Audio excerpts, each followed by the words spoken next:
linken Seite sind meine selbstgebackenen Zimtschnecken. Auf der rechten Seite sind die originalen Giflers. Beide sehen fast identisch aus.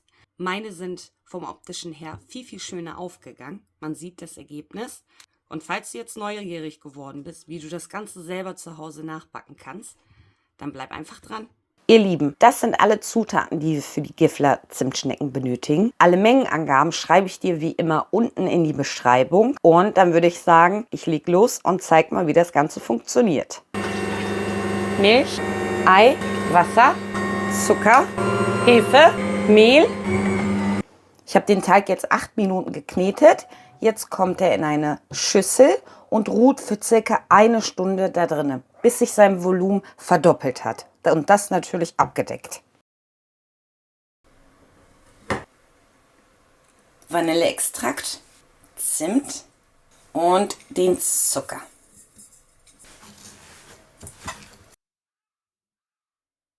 Nach etwa 1 Stunde schaut der Teig so aus. Das Ganze ist auch schön aufgegangen. Und jetzt wird das Ganze auf die Arbeitsfläche gestürzt und in 2 geteilt. Ein bisschen Mehl auf die Arbeitsfläche.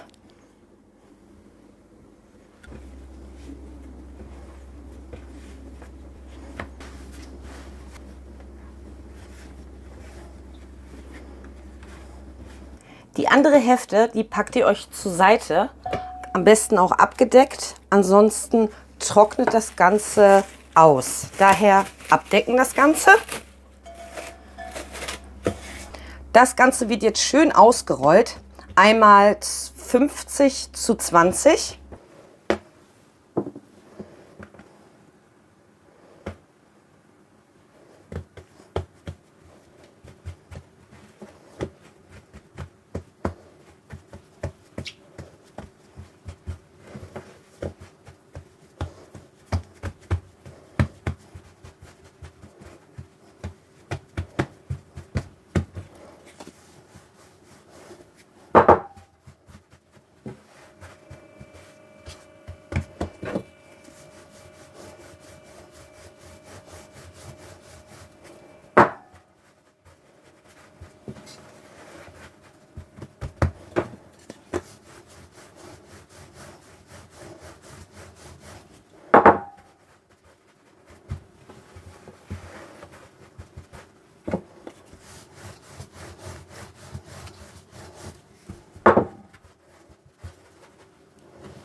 Dann mache ich das halt meist so, dass ich das dann auch ausmesse. So, hier haben wir dann 30. Schneiden wir uns dieses kleine Stück ab. Hier dann genauso.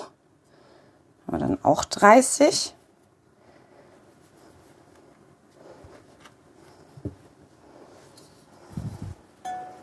So, und hier macht ihr euch das dann an der Seite einfach nur gerade.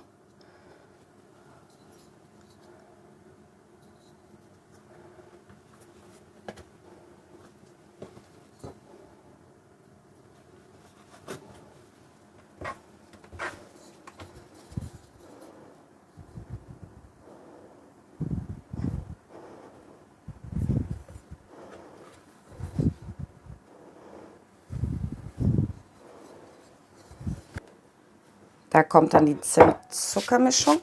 Am besten das Mehl ein bisschen wegmachen.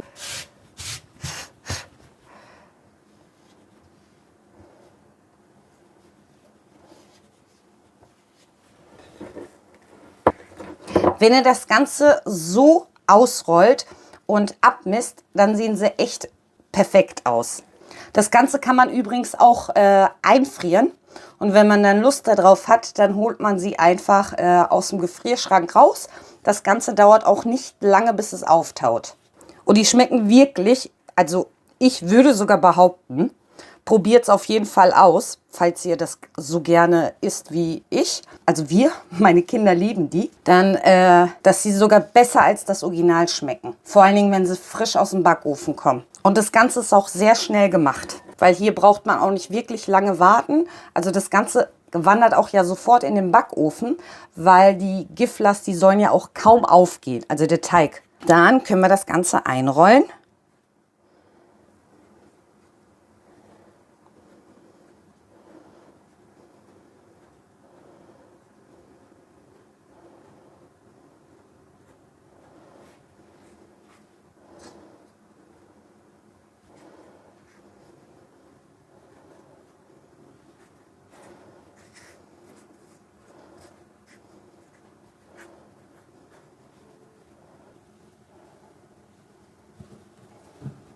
Nochmal die Seiten gut andrücken.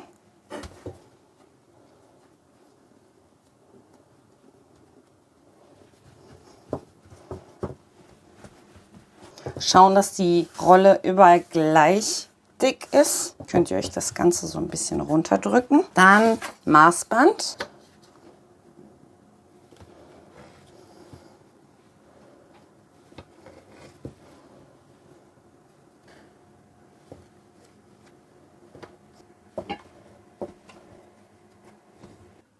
Bevor das Ganze gleich auf ein Backblech kommt. Der Punkt ist ganz, ganz wichtig, um auch, dass die Zimtschnecken überall dieselbe Bräunung haben.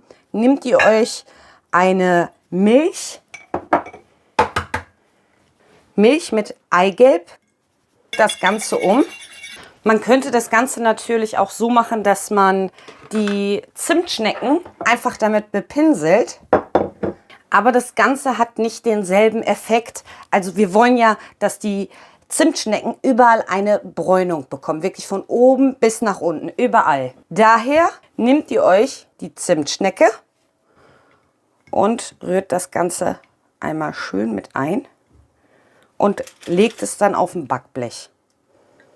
Einmal schön eintauchen. Wirklich von allen Seiten. Aus dem Teig kommen ungefähr 2 Bleche.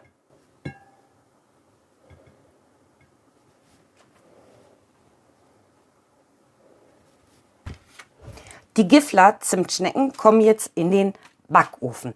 Hier ist es wichtig, die Zimtschnecken kommen nicht in den vorgeheizten Backofen, sondern ihr tut die in den Backofen und danach macht ihr den Backofen an, so dass er während der Hitze noch leicht aufgehen kann.